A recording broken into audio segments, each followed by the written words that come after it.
Salve bruxarada e galera amiga aqui do Bota Pra Ferver Magia e Tarô! Tudo bem com vocês? Eu sou Carol Mardol, professora de Hatha Yoga, meditação, bruxa natural e oraculista. E hoje nós vamos para o nosso segundo dia dos 10 dias de magia até o dia 31. Sim, essa data tão especial onde a gente comemora o nosso Samhain e o Beltane aqui ao sul, não é verdade?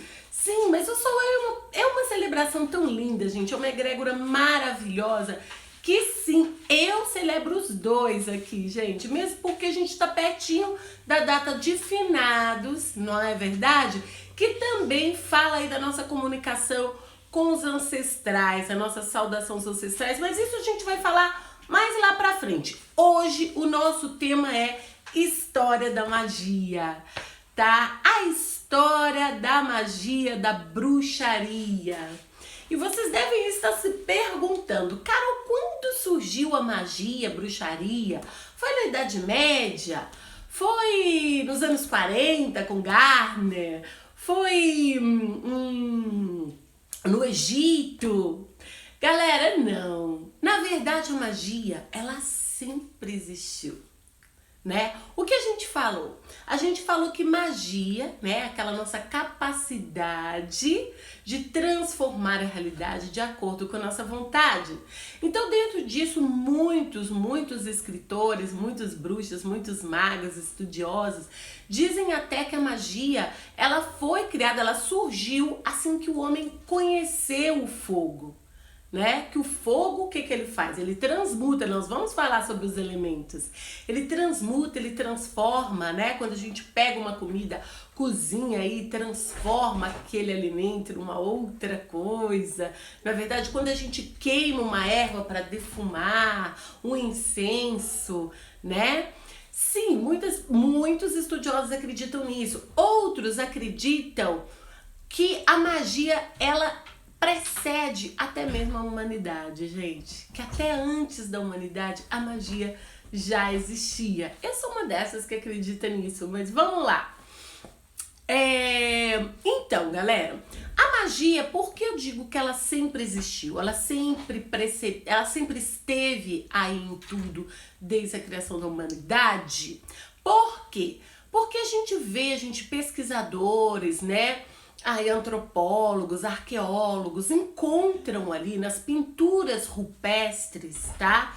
Várias formas do homem se comunicando com a natureza. Às vezes, gente, meu gato caiu o quê? Sabe onde ele foi? Onde eu guardo os meus chapéus e jogou tudo no chão. Mas tudo bem, vamos lá, vamos continuar aqui. Vamos lá, gente. Então, nessas pinturas rupestres, já tem ali o homem dando significado a tudo que ele percebia na natureza, né? Era a forma dele escrever, desenhar ali as coisas que ele percebia, né? Dentro da natureza, tentando transformar. Então, você encontra aí nessas pinturas rupestres de várias civilizações, gente. Nós não estamos falando de uma civilização. É outra coisa que a gente vai falar aqui. A magia, ela está em todas as civilizações, ok? Na indígena, na africana, na europeia, na norte-americana, né? Então, vamos lá, em várias pinturas rupestres se encontram esses desenhos dos homens ali. Muitas vezes o quê? Desenhando uma caça, né? A caça como se ela já tivesse acontecido.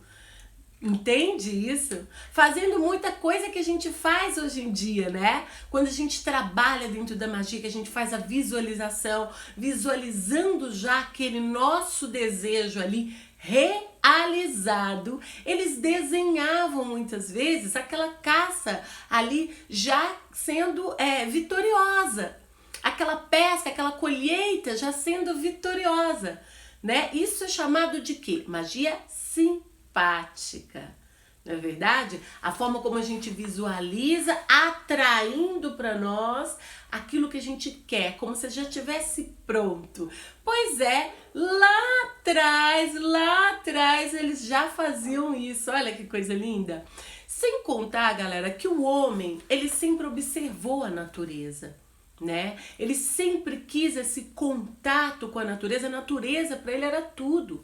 A lua, o sol, toda a natureza, a árvore, a plantinha, na verdade, os rios. Olha a magia egípcia, né? Como eles eram ali férteis, abençoados pelo Nilo, né? Os gatos para eles eram sagrados, porque os gatos comiam os ratos, então a colheita estava intocada, eles protegiam a colheita, né? O trovão, o mar, os rios, tudo isso era sagrado. Toda essa observação, todo esse contato com a natureza era sagrado para o homem, tudo isso era divino.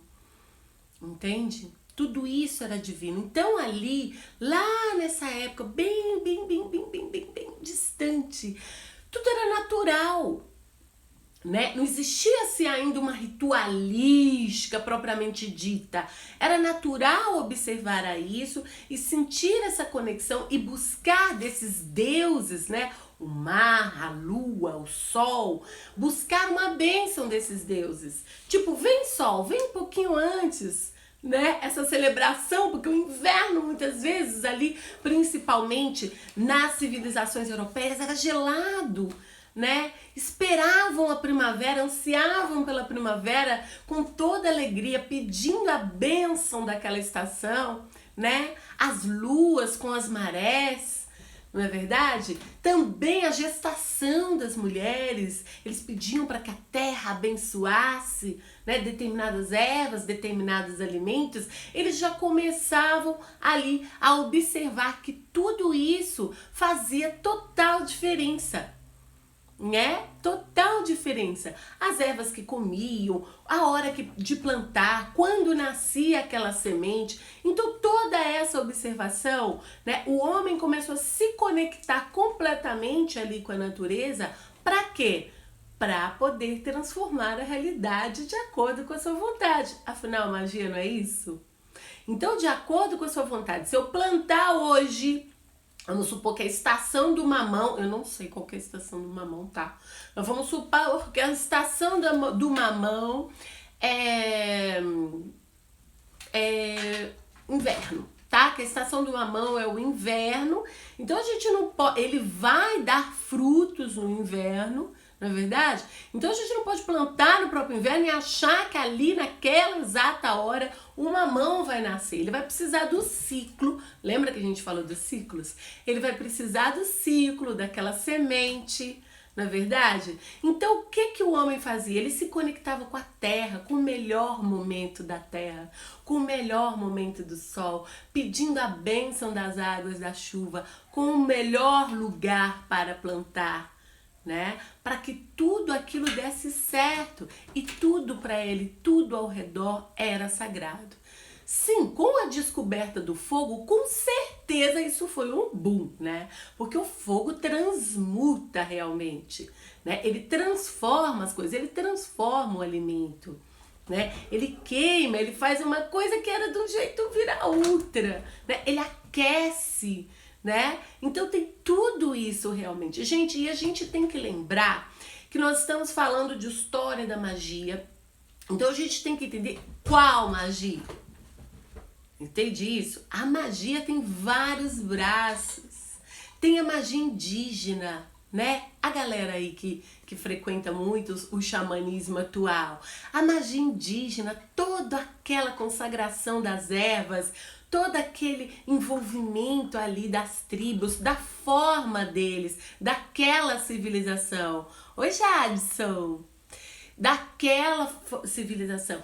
Tem a forma de culto dos iorubás, dos africanos, que também é outra forma de cultuar a própria natureza, né? Oxum era um rio, tem Xangô, o trovão, as pedreiras, né? Iansã, os raios, a ventania, não é verdade? Então, o Exu, o caos que movimenta e transforma, porque sem movimento a gente não faz nada, né, gente? A gente precisa se movimentar, não é verdade? Então, muitas vezes a natureza, ela traz aí algo que leva a gente dá aquela sacudida na gente, que traz um caos para que a gente se movimente, para que a gente se transforme, para que a gente evolua. Não é verdade? Então toda essa observação ela já vem sendo feita. A gente falou dos egípcios, né? Ali com toda aquela dedicação ao Nilo e a tudo que estava em torno a ele. Que maravilha! Não é verdade? Temos a magia celta, a magia nórdica, os nórdicos. Não é verdade? Cada civilização tinha sua forma de se comunicar com o divino natural. Onde aquele objetivo sempre foi se tornar um com o divino, também, não é verdade? Também, porque o homem é divino, o homem olha para todas essas coisas entendendo aquela divindade que também está nele, né? Aos poucos, o homem vai entendendo tudo isso. Os elementos estão em tudo, a água, a terra, o fogo, o ar. O homem começa a perceber como tudo isso é poderoso ao seu redor. Por tudo isso que a gente já falou. Eu tô esquecendo alguma civilização, fiz uma colinha aqui da qual eu gostaria muito de falar. Ah, também os indígenas, né, ali americanos, também que também tinham toda a sua ritualística, os maias, os astecas, não é verdade? Então é isso, gente, a magia, na verdade, ela sempre existiu, tá? O que a gente tem aí é que depois do cristianismo, né, quando o cristianismo ali tomou conta e começou a demonizar toda a sabedoria, tá? Toda digamos assim, a cultura que para eles era pagã, a gente tem que ver que... Opa, parou aqui, voltou? Tá legal? A gente tem que ver o que é pagão, porque também para essas culturas, para essas civilizações, pagão era quem não cultuava os deuses deles. Enfim, a igreja demonizou tudo isso, queimaram muitas coisas, queimaram muitos arquivos. Então a história da magia, de onde isso começou, de cada civilização, muita coisa se perdeu, porque eles queimaram livros importantes, queimaram as pessoas, até os gatos, né? Que depois por isso veio a peste. Será por quê? Era muita sabedoria ali ancestral de todo mundo vindo. Carol, e magia é religião? Não, magia não é religião. Existiu a religião, né? Logo após, quando eles começaram a dar nome a essas coisas, nome de deuses, criarem as suas cerimônias, né? Quem podia, quem tinha mais conhecimento sobre aquilo, fazia a cerimônia ali, organizava as cerimônias, né? Então foram criadas as religiões a partir da magia. Ou seja, a magia, ela é a madre de todas as religiões, gente, de todas, inclusive do cristianismo, que pegou muita coisa da história pagã. Não é verdade? Um dia a gente pode fazer uma live só sobre isso, tá bom? E aí o que acontece? Muita coisa se perdeu. E lá nos anos 40, Gardner voltou com isso, o culto à grande deusa, porque o cristianismo ele era patriarcal, era muito patriarcal. Então ele volta lembrando do sagrado, como a deusa era importante, a terra. Lembrando que dentro da magia, a terra, né?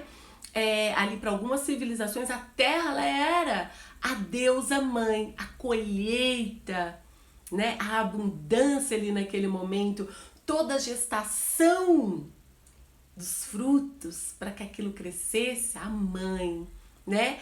E o deus era a própria caça, o deus da caça, o sol, né? A caça, ela era feita ali, né? Às vezes de dia, à noite, mas a caça ela já era mais rápida, né? Já mais viril, não é verdade? A deusa não. A deusa ali representada pela lua, ela tinha toda aquela gestação, né? Semente, o tempo de colher e etc. O homem com aquela virilidade, o deus, o sol, aquele ímpeto, a caça, né? Por muito tempo foi visto assim. Então a magia mesmo, ela é a mãe de todas as religiões. E Gardner volta com isso lá nos anos 40, tá?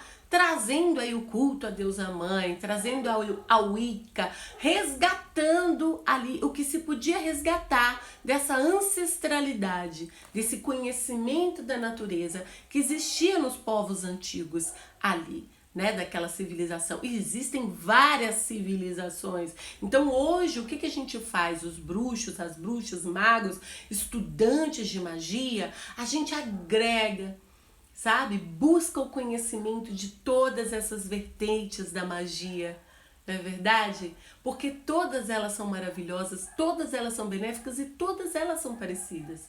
Todas elas têm aquela lei universal de não fazer mal ao outro, né? Tem gente que tem tanto medo aí de Crowley, né? Fala que Crowley era assim. Crowley, na telema, até mesmo ele, faça o que quiseres, pois é tudo da lei. Sim, tudo sim, desde que você não entre e não atrapalhe a órbita do outro, da outra estrela, do outro ser, tá? Faça o que quiseres com a tua vida, não é verdade? Não com a vida do outro.